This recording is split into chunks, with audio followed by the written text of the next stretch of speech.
US manufacturers are sharply increasing production of cheaper, faster, but less accurate COVID-19 antigen tests, pushing for 100 million a month by the end of the year, which could support the reopening of schools and offices. More than half a dozen different antigen tests are likely to be authorized for production by the end of October, according to manufacturing and government sources.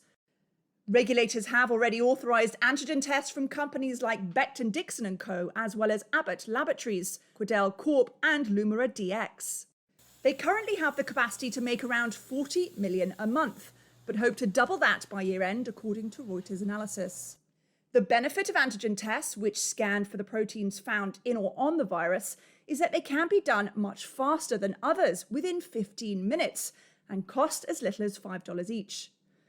Other longer and more expensive diagnostic tests include PCR tests, which detect the disease by looking for traces of the virus genetic material on a sample. They often cost $100 and results can take days to get back from a lab. There are also antibody tests, which detect if a person has had the virus.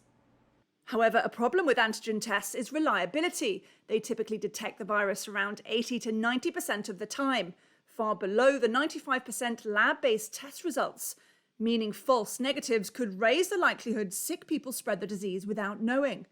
Dr. John White, medical officer from WebMD, says the answer is better tests.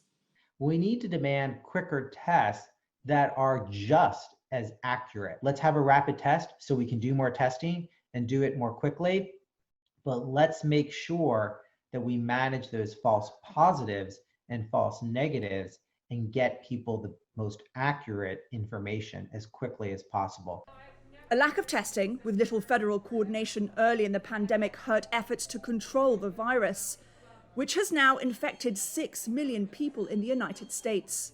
Health officials see the benefit of the antigen option to mass test people quickly. There are already commitments to use them in college football games for the Big Ten Conference from next month, and a government program at nursing homes to screen residents and staff.